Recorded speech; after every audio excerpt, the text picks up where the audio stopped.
नमस्कार, बहुत स्वागत है खबर भारत के इस खास कार्यक्रम में। मैं हूं आपके साथ जुनेद। शांति के टापू कहे जाने वाले छत्तीसगढ़ में अपराध इन दिनों तेजी से बढ़ते जा रहे हैं।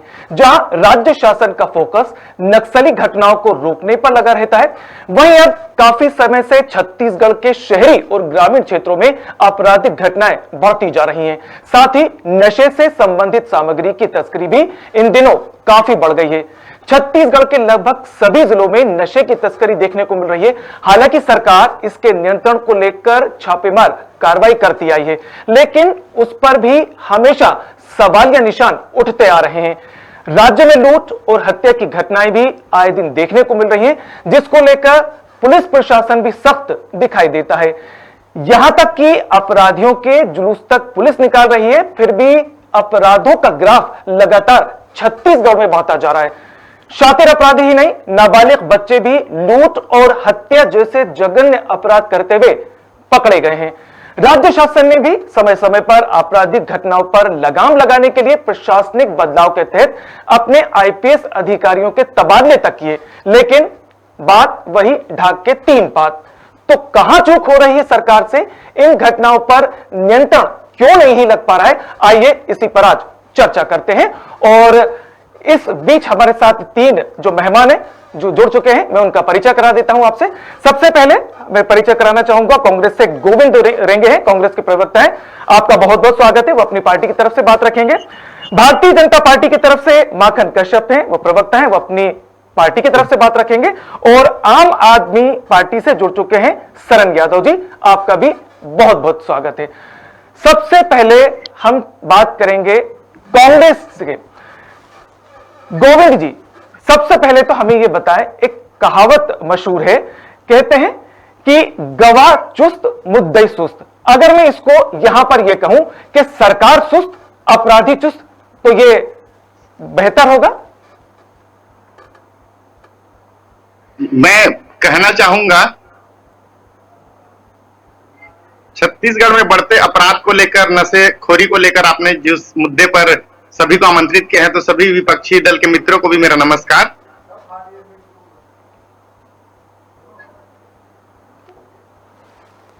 जी गोविंद जी बोले, आपकी आवाज मुझे नहीं मिल पा रही है। हेलो गोविंद जी, आवाज मिल रही है आपको? आपकी आवाज तो मिल रही है मुझे।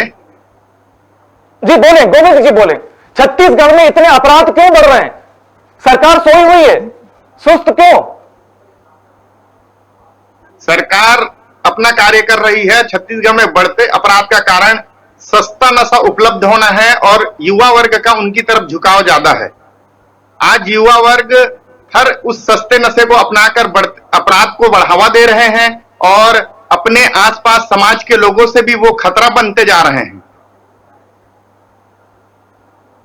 सरकार और पुलिस प्रशासन सब इस तोड़ को निकालने में लगे हुए हैं कि अपराध को कैसे रोका जाए, पर जब तक हम ही जागरूक नहीं होंगे, आसपास के लोगों को, संदिग्ध लोगों पर नजर नहीं रखेंगे, लोगों को यह नहीं बताएंगे कि ये आने वाला व्यक्ति कौन है, या अगर आपकी पहचान का नहीं है तो इसे तुरंत पुलिस को सूचना करें। पर आज हम भी मूक दर्शक बनकर बैठे हुए हैं, इसलिए अपराधों पर बढ़ोतरी जारी है। मगर गोविंद जी, ये आखिर कब तक चलता रहेगा? आए दिन बलात्कार हो रहे हैं, बदमाश खुलेआम घूम रहे हैं। ठीक है, सरकार कदम उठा रही है, मगर जिस तरह से लगाम लगना चाहिए उस तरह से लगाम नहीं लग पा रही है। अपराधी बेलगाम हो गए हैं। ये तो आपका ऐसा लग रहा है एक सरकारी स्टेटमेंट लग रहा है गोविंद जी आपका ये। नहीं, मेरा कहना यह है कि अपराध में बढ़ने का कारण यह है कि हम लोग की जागरूकता की भी कमी है। तो जागरूकता आप चलाते क्यों नहीं है? जागरूकता चलाइए ना, लोगों को अवेयर कीजिए। जागरूकता का अर्थ यह है, आज लोग पॉस कॉलोनी में रहते हैं, अपने घरों पे बंद रहते हैं, उन्हें यह भी पता नहीं होता कि आसपास कौन गुजर रहा है। पहले के हालात ऐसे थे कि अगर आप किसी घर पे रहे, आगे से कोई संदिग्ध आदमी गुजरे तो 2-4 लोग उसे देखते थे तो वो वहां से गायब हो जाता था। उन्हें लगता था कि मुझे यहाँ भय है, मैं यहाँ अपराध नहीं कर पाऊंगा। पर अब निजी कारणों से लोग अपराधों से मुंह मोड़ रहे हैं और इसी कारण अपराध में भी बढ़ोतरी हो रही है। चलिए ठीक है, हमारे साथ माखन जी, गोविंद जी खुद इस बात को एक्सेप्ट कर रहे हैं कि अपराध बढ़ रहे हैं, युवा जो है अपराध की तरफ बढ़ रहे हैं, क्या कहना चाहेंगे आप? बिल्कुल जाहिर सी बात है कि जब से कांग्रेस सरकार छत्तीसगढ़ में अपनी सत्ता बनाई है, तब से अपराधीकरण को संरक्षण देते आ रही है। और ऐसा संरक्षण है कि अपराधी को इतना संरक्षण मिल रहा है कि अपराधी बेखौफ होकर के अपराध करते जा रहे हैं, और आए दिन अपराध इतना ज्यादा हो रहा है कि छत्तीसगढ़ के जनता बेहाल हो गए। जिस छत्तीसगढ़ का राजधानी जो शांतिप्रिय टापू के नाम से जाना जाता था रायपुर, भाजपा का शासनकाल में इतने अपराध नहीं थे, आज उस रायपुर में दिन दहाड़े न सिर्फ युवा, न सिर्फ नशेड़ी, एक महिला के द्वारा आज ये मर्डर हो गया अभी, तो वो एक उदाहरण, जीवंत उदाहरण की आप बता सकते हैं कि किस तरह से क्राइम रेट बढ़ रहा है। और अपराधियों को संरक्षण, कड़ी सजा नहीं देना, अपराधीकरण में संलिप्तता, ये सरकार की गैर संवैधानिक रवैये को दिखाता है। मैं आपको एक आंकड़ा बताता हूं कि एनसीआरबी का एक आंकड़ा है रायपुर 2020 का, जिसमें 75 मर्डर हुए थे, 246 जो है रेप हुआ, 55 लूट हुआ, 1137 चोरी हुआ और 183 जो है छेड़छाड़ के मामले दर्ज हुए हैं। आज छत्तीसगढ़ में क्राइम रेट जो है 1 लाख प्रति व्यक्ति के पीछे 221.1% है, जो सबसे ज्यादा 9वां स्थान पे, 8वां स्थान पे, 7वां स्थान पे इस देश में है, रिकॉर्डेड है। आप इससे अंदाजा लगा सकते हैं कि छत्तीसगढ़ के ऐसा कोई जिला नहीं है जहां अपराधी का घटनाक्रम ज्यादा बढ़ते नहीं जा रहे हो। चाहे वो नशे का व्यापार हो, नशे का व्यापार में तो छत्तीसगढ़ सरकार खुद संलिप्त है। जो उसके मानक दारू के भट्टी, दारू के दुकान से अवैध रूप से दारू बिचवा रही छत्तीसगढ़ सरकार और रेवेन्यू कमा रही है। छत्तीसगढ़ सरकार की खुद इसमें संलिप्तता है। डायरेक्ट उसके ऊपर मैं आरोप लगाता हूं छत्तीसगढ़ सरकार के ऊपर, रेवेन्यू कमाने के लिए आम लोगों को, जिन्होंने 2018 के चुनाव में ये घोषणा किया था कि हम जैसे ही सत्ता में आएंगे, गंगाजल को हाथ में लेकर के कसम खाया था कि हमने सत्ता में आते ही दारू के व्यापार को हमने बंद करेंगे, छत्तीसगढ़ को शराब मुक्त राज्य घोषित करेंगे। परंतु सत्ता के लालच में, पैसे कमाने के लालच में, अपने जेब भरने के लालच में छत्तीसगढ़ सरकार भ्रष्ट और गिरती जा रही है और लोगों को यहाँ पर नशेड़ी, गंजेड़ी बनाए जा रही है छत्तीसगढ़ सरकार, कांग्रेस सरकार के ऊपर। ये बड़ा सीधा आरोप है। इन सरकारों के संरक्षण में यहाँ पर शराब की तस्करी, यहाँ पर गांजा की तस्करी, यहाँ पर चरस की तस्करी, अफीम की तस्करी, सारे माध्यम बनते जा रहे हैं। छत्तीसगढ़ सरकार ना तो बॉर्डर को सील कर पा रही है, ना तो पुलिस प्रशासन को टाइट रवैये के साथ उसको रोक पा रही है। आए दिन उड़ीसा से यहाँ पर गांजा की तस्करी होते हुए देखा जा रहा है। माखन जी जो आंकड़े आप बता रहे हैं वो 2020 के हैं, ये 2022 चल रहा है, काफी फर्क आ जाता है। 2022 का मैंने 2 सालों में 10% बढ़ गया है। इसमें 2 सालों में 10% इसमें और ज्यादा इजाफा हो गया है। तो सरकार जो है इस मुहिम को नहीं रोकने के कारण से ये सब बढ़ते जा रहा है। आपने देखा, चाहे कोरबा का मामला हो, चाहे जांजगीर चांपा का मामला हो, आपने देखा होगा कि कैसे महिलाओं को, कैसे उनके साथ बलात्कार करके, निर्भया जैसे कांड करके इन लोग छोड़ा जा रहा है। उनके प्रति हमारे सरकार में कोई संवेदनशीलता नहीं है। महिलाओं के आज बाहर निकलने के पहले 10 बार सोच रहे हैं कि महिला हम कहीं जाएं ना जाएं, उनके प्रति कोई सुरक्षा की उचित व्यवस्था नहीं कर पा रही है। ये सरकार पूरी तरह से लचर हो चुके हैं, ध्वस्त हो चुके हैं।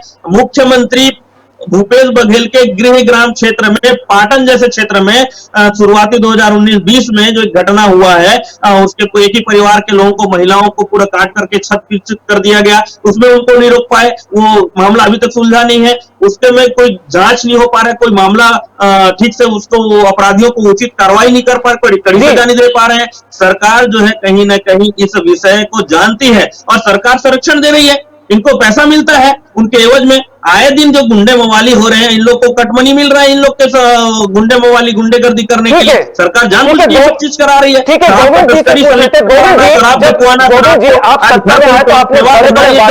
हैं कि इसके माध्यम से हो रहा है, तो सरकार इसको रोकना चाहिए। अगर नहीं रोक पा रहे तो सरकार इसमें संलिप्तता है। माखन जी, ठीक है, माखन जी आपकी बात आ गई। गोविंद जी से पूछ लेते हैं, आपकी जब सरकार आई तो आपने बड़े बड़े वादे किए, चुनावी घोषणा पत्र में भी आपने बहुत कुछ लिखा, मगर वो ग्रासरूट लेवल के ऊपर वो इंप्लीमेंट नहीं हो पा रहा है। जिस पार्टी ने शराब का सरकारीकरण कर उसे अमली जामा पहनाया, उसी पार्टी के प्रवक्ता कहते हैं कि हम लोगों ने गंगा जल में कसम खाई कि हम शराबबंदी करेंगे। आपने राजस्व का मुनाफा देखते हुए, भारतीय जनता पार्टी की सरकार ने राजस्व का मुनाफा देखते हुए आबकारी विभाग को सरकारीकरण कर दिया। तब आप लोगों के मन में नहीं आया कि अगर सत्ता किसी की तो नहीं होती, हर 5 साल बाद सत्ता बदलता है, तो आपने ये नहीं सोचा कि अगर हम इसका सरकारीकरण करके जा रहे हैं तो आने वाली जो सरकार है वो इसको चलाएगी। या आप लोगों ने जब अमली जामा पहनाया, जब निजी हाथों से लेकर अपने सरकारी हाथों में लेके उन्हें आप एक सशक्त ठोस उसको प्लेटफॉर्म दे दिया, तब आपने तो नहीं सोचा था। अब अपराध बढ़ रहे हैं, मैंने पहले भी कहा कि अपराध बढ़ने का कारण सस्ता नशा का उपलब्ध होना है। मैं ये बात स्वीकार करता हूं कि अपराध बढ़ रहे हैं, पर हम लोगों को भी जागरूकता बहुत जरूरी है। ठीक है, हमारे साथ शरण यादव जी भी जुड़े हुए हैं।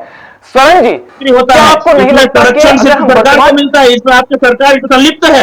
और आज जब आपने 2018 के चुनाव के पहले जो घोषणा किया था, साधारण जन घोषणा, जिसको महत्वपूर्ण 36 बिंदुओं का आपने घोषणा किया था, क्या छत्तीसगढ़ के जनता के प्रति आपने संवेदनाएं व्यक्त किया? क्या छत्तीसगढ़ के जनता को आपने जो घोषणा करके गंगा जल को, जिस हिंदुत्व के पवन अमृत समान गंगा जल को आपने कसम खाया था हाथ में लेकर के, क्या उसकी मर्यादा और मान सम्मान को आपने बचा पाया? नहीं बचा पाया। आपने छत्तीसगढ़ के भोले भाले जनताओं को सीधा सीधा छला हुआ है, उनके ऊपर सीधा सीधा कुठाराघात किया, उनके हिंदुत्व के ऊपर कुठाराघात किया है। ठीक है, हमारे साथ आम आदमी पार्टी से शरण यादव जी जुड़ चुके हैं। शरण जी, क्या आपको लगता है कि छत्तीसगढ़ अपराधों में उड़ता पंजाब बनता जा रहा है? शरण यादव जी,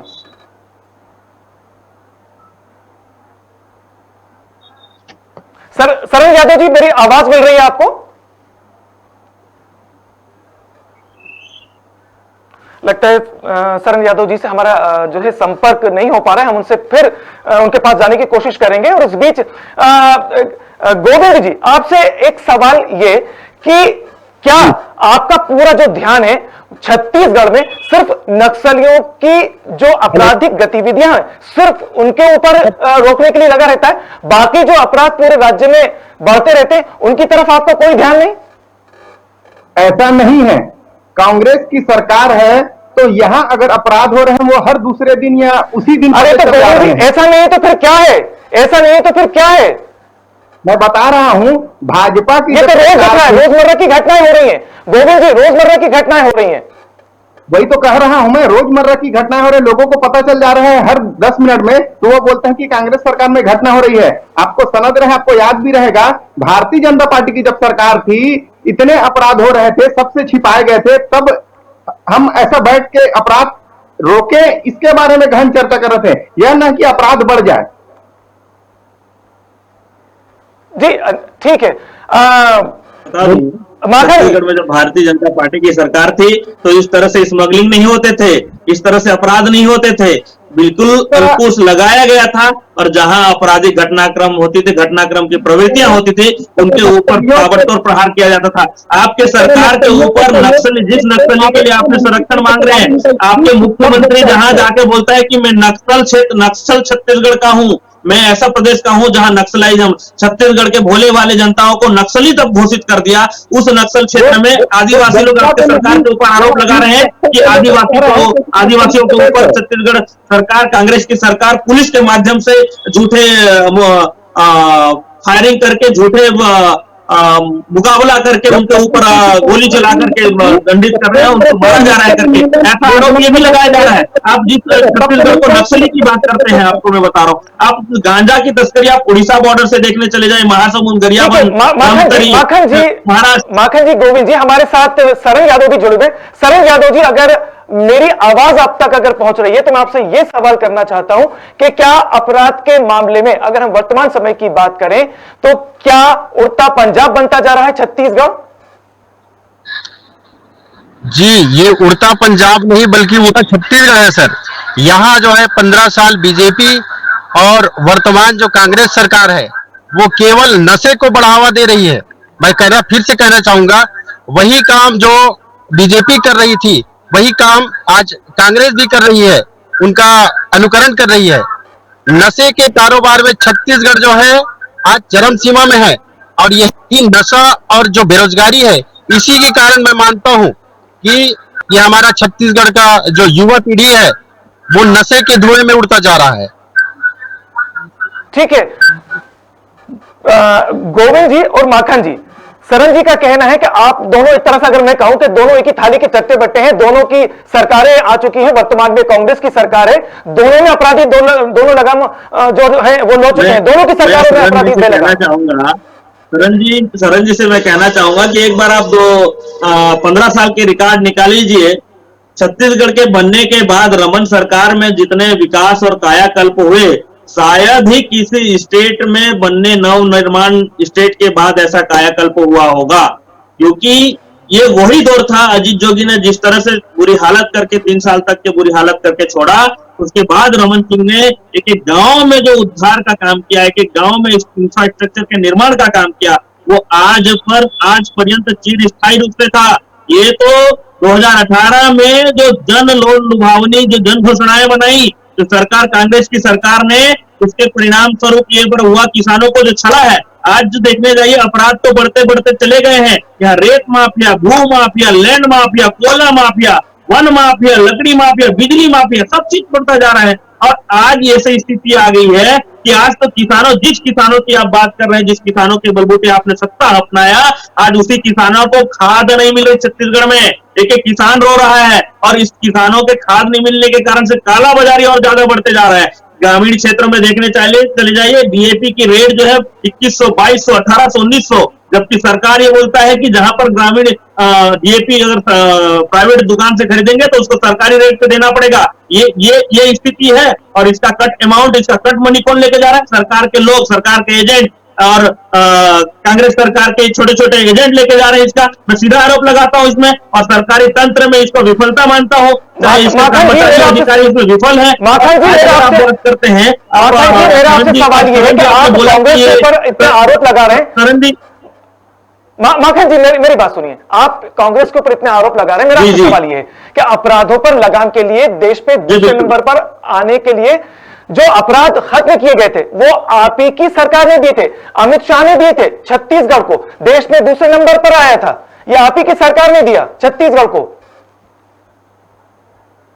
नहीं, हमारे समय में अपराध घटनाक्रम जो है बहुत निम्न स्तर पे गया था, और आपराधिक घटनाक्रम पूर्णतः बंद नहीं हुआ था, परंतु उसको कंट्रोल में करके बीजेपी शासन ने रखा था। और बीजेपी शासन के जैसे ही छूटते ही यह कंट्रोल जो है कांग्रेस सरकार के ऊपर चले गए, और कांग्रेस सरकार ने इस कंट्रोल को तो खुला मैदान बना दिया, अपराधों का गढ़ बना दिया। आज छत्तीसगढ़ नहीं है, आज ये छत्तीसगढ़ हमारा भोले वाले छत्तीसगढ़ नहीं है, अपराधों का गढ़ हो गया है। आज जहां भी देखने चले जाइए, चोरी, डकैती और स्मगलिंग, अपहरण, बलात्कार, ये सारी घटनाएं एक एक दिन एक एक न्यूज चैनल में 10-10 खबर आ रहा है। 10-10 खबर आप देखोगे न्यूज चैनल को न्यूज पेपर को पढ़ने का मन नहीं करता। आदमी कौन जाता है? नाबालिग लोग के साथ ये बलात्कार कर रहे हैं, बाल अपराधकरण हो रहा है, बाल अपहरण हो रहा है, फिरौती मांग रहे हैं, बड़े बड़े व्यापारियों का मर्डर कर दिया जा रहा है। ये घटना कौन सी हो रही है? सरकार किसको संरक्षण दे रही है? सरकार अगर मान लो छत्तीसगढ़ में स्थापित हुई है तो लोगों को संरक्षण देने के लिए है, शांति प्रिय व्यवस्था बनाने के लिए स्थापित हुई है, परंतु यहाँ तो अशांति और अप्रिय घटनाएं को फैलाया जा रहा है। सरकार इसमें ठीक है गोविंद जी, मेरा आपसे सवाल यह है कि आप ही के जो गृह मंत्री हैं ताम्रध्वज साहू, उन्होंने भी इस मामले में चिंता जताई थी। उनका यह भी कहना था कि 99% जो मामले होते हैं अपराधों के, उसमें अपराधी पकड़ लिए जाते हैं, उन पर कार्रवाई होती है। फिर अपराधों पर लगाम क्यों नहीं लगाई जा रही? ये तो मुख्यमंत्री, आपके गृह मंत्री ये तक कह चुके हैं। 15 सालों में अपराधियों ने जो जड़ें जमा ली है, उनको अभी धीरे धीरे से खत्म किया जा रहा है, क्योंकि 15 साल जिनका संरक्षण प्राप्त था वो अब इतने। अरे गोविंद जी, सरकार आपकी है, अभी तो गोविंद जी आपकी सरकार है। आप अपनी बात कीजिए, भाजपा की बात छोड़िए, आप अपनी बात कीजिए ना। अब तो चुनाव आने वाले हैं, इतने वक्त में क्या किया आपने? निडर होकर 15 सालों से जिन्होंने अपनी जड़ें जमा ली है, वो तो अब बेखौफ होकर अपराध कर रहे हैं। उस समय जब उनका संरक्षण उनको प्राप्त था, तब तो हम नहीं कह रहे थे कि ये किन्हीं को संरक्षण देते जा रहे हैं। अब अगर अपराध को रोकना है तो सभी दलों को एक साथ विचार विमर्श बैठकर यह करना चाहिए। सरकार के ऊपर डाल देने से अपराध कम नहीं हो जाएंगे। जैसा गृह मंत्री जी ने कहा है कि 99% अपराधियों को पकड़ लिया जाता है, फिर भी अपराध क्यों बढ़ रहे हैं? क्योंकि हम उन्हें अनदेखा कर देते हैं। अगर अध्ययन घोषणाएं को आपने लेकर के यहाँ पर सत्ता हत्याए हैं, उस घोषणाओं को कम से कम आप अमल करते, उसके ऊपर विचार करते। आज जब एक मंत्री का एक मंत्रालय से इस्तीफा देना और उसके ऊपर अनुकरण नहीं होना, उसका दर्द को बयां करता है। टीएस सिंहदेव ने अपने जो दर्द लिखा है उसमें एक दर्द ये भी था, लेकिन उन्होंने बताया नहीं है। उन्होंने बताया कि घोषणा जैसी हुई थी उसमें अमल होना चाहिए। आज छत्तीसगढ़ के ऊपर जो घोषणा किए थे आपने गंगानगर शराबबंदी होना चाहिए। जिस समय कोरोना का लगा हुआ था, जिस समय मानवता के नाम पर के लोग दुहाई मांग रहे थे कि हम बच जाए, उस समय आपने शराब के लिए घर को ठीक है माखन जी आपकी बात आ गई। मैं सरन जी से बात करना चाहूंगा आम आदमी पार्टी के। सरन जी, आपका क्या कहना है कि जिस तरह से छत्तीसगढ़ में ये अपराध बढ़ते जा रहे हैं, क्या पुलिस की कार्य प्रणाली पर भी कहीं ना कहीं क्वेश्चन मार्क लगता है? और क्या छत्तीसगढ़ पुलिस को एक राउडी राठौर की जरूरत है? सर, इस पर मैं कहना चाहूंगा कि पुलिस तो जो जनप्रतिनिधि है उनके इशारे पर काम करती है। दरअसल जनप्रतिनिधि जो है उनको अपराधियों को, माफियाओं को संरक्षण देने का मान से करती है। तो हम जनप्रतिनिधि, जो सरकारी जो तंत्र है वो जनप्रतिनिधि हैं। कहीं ना कहीं हमारा जो है उनके ऊपर एक प्रश्रय मिलता है, हमारे द्वारा उनको प्रश्रय दिया जाता है। जी सर, पुलिस तो प्रशासन के जो है अनुसार, तो सीमाओं में सर, छत्तीसगढ़ के सीमाओं से होकर के दूसरे राज्य में ये चाहे गांजा का खेप हो, चाहे कोई भी ड्रग्स हो, वही जा रहे हैं। तो इन पर कंट्रोल होना चाहिए, लगाम लगाना चाहिए। और चाहे कांग्रेस हो चाहे बीजेपी सरकार हो, एक दूसरे के ऊपर आरोप मानने से नहीं होगा, आरोप मानने से नहीं होगा सर। सरन जी, आपकी आवाज हमें ठीक से नहीं मिल पा रही है, मगर चलिए ठीक है, मैं आपके पास फिर से लौट कर आऊंगा। मैं चलूंगा माखन जी के पास। माखन जी, मेरा आपसे सवाल यह कि अभी महीने भर पहले ही जो रायपुर के अंदर पुलिस सड़कों पर उतरी थी, 50 से ज्यादा टीमें जो है वहां पर लगाई गई थी पुलिस वालों की, बदमाशों की धरपकड़ की गई थी। तो सरकार लगाम तो लगा रही है, फिर आप क्यों बेवजह सरकार को घेरते रहते इस मामले में कि अपराध बढ़ रहे हैं, कुछ हो नहीं रहा है? मॉक ड्रिल भी की थी, एसएसपी खुद सड़कों पर उतरे थे।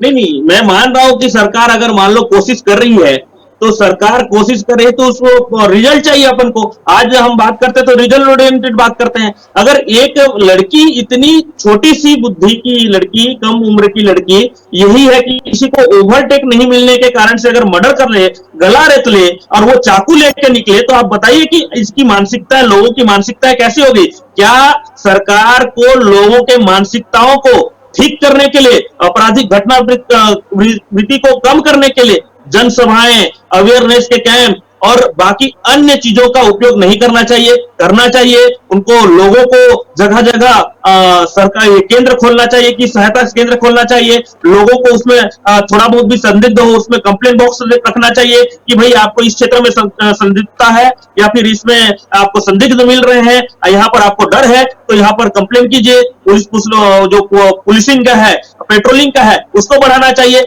एक दिन 2 दिन घूम जाने से कुछ नहीं होता है महोदय। यहाँ पर तो ऐसी स्थिति है कि अभी अगर घूम के चले जाए पुलिस, तो लोग देखते रहते हैं और जानते हैं पुलिस की कब आता है कब जाता है, वो उसके बाद से चालू हो जाता है घटनाक्रम।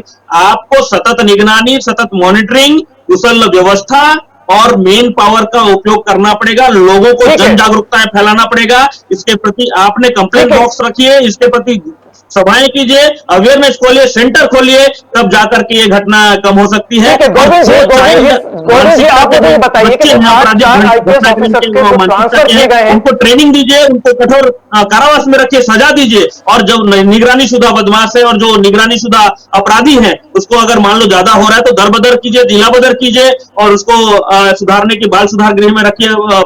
बाल अपराधी घटनाक्रम में जो संलिप्त है उसमें आप जब तक ये हथकंडे नहीं करेंगे तब तक ये कभी सुधार नहीं होगा। और आपको नशे के व्यापार को जो आपने बढ़ावा दिया है, उस व्यापार को तो आपको तत्काल प्रभाव से बंद करना पड़ेगा, नहीं तो ये जीवन जवाब दे लेते हैं। गोविंद जी बताएं, बड़े आरोप लगा रहे हैं माखन जी आपके ऊपर, और दूसरा मेरा सवाल आपसे ये कि जो 4 आईपीएस ऑफिसर्स के जो ट्रांसफर किए गए, क्या उसी के तहत ये किए गए हैं? अपराध को रोकने के लिए सरकार से लेकर पुलिस भी कड़े कदम उठा रही है। आप खुद बोल चुके हैं अभी यहां पर, हर 2-4 दिन में कम से कम 50 से 60 पेट्रोलिंग। अरे गोविंद जी, ये तो दिखावा साबित हो रहे हैं। पुलिस सड़कों पर उतरती है, 4 दिन की चांदनी, फिर अंधेरी रात, ये हो रहा है, फिर अपराधी बेलगाम हो जाते हैं। यही तो निकल कर आ रहा है छत्तीसगढ़ में। कारगर उपाय किए जा रहे हैं, जो निगरानी शुदा बदमाश उनको अंदर किया जा रहा है। ऑनलाइन शॉपिंग से जितने लोग चाकू खरीद के शो ऑफ कर रहे हैं, उन लोगों को अंदर किया जा रहा है, उनके माता पिता को समझाइश दिया जा रहा है। अपराध को रोकने के लिए सरकार हर कड़े कदम उठा रही है। ऐसा नहीं है कि खुला संरक्षण प्राप्त है उन्हें, खुला संरक्षण तो जब से प्राप्त था अभी तक चल ही रहा है, ये मुझे बताने की जरूरत नहीं है। ठीक है, मैं सरन जी के पास चलना चाहूंगा कि सरन जी, मुझे ये बताएं जरा जल्दी से, आप मेरा इस बात का जवाब दीजिएगा कि अब तो लॉकडाउन भी खत्म हो चुका है। सरकार के खुद मंत्री कहते हैं कि लॉकडाउन के बाद जैसे लॉकडाउन खुला तो अपराध बढ़े। अब क्यों अपराध बढ़ रहे हैं? लॉकडाउन तो बहुत वक्त हो चुका, वो खुल चुका है। सर मैं चाहूंगा, जब तक बेरोजगारी और लोगों के पास, एक युवा युवती के पास काम नहीं रहेंगे या लोगों के पास बेरोजगारी रहेगी, तब ये नशाखोर और नशाखोरी का जो आलम है उसी में बर्बादी, क्योंकि नशा का खेप जो है हमारे और शासन प्रशासन के आंखों के से ये खेप आ रहे हैं। तो सबसे पहले मैं बताना चाहूंगा सर, एक व्हाट्सएप करना चाहिए जिसमें पुलिस पब्लिक के बीच समन्वय स्थापित करके पब्लिक जो है उस व्हाट्सएप नंबर पे संबंधित कोई भी कारोबारी है, अवैध कारोबारी, उसका तस्दीक देंगे, उसका नंबर उसमें अपलोड करेंगे, जारी करेंगे। ऐसे कई उपाय हैं जिसके माध्यम से इस प्रकार से अपराधों में रोक लगाई जा सकती है। ठीक है, ठीक है, फाइनल कमेंट में लेना चाहूंगा, मेरे पास वक्त की कमी है।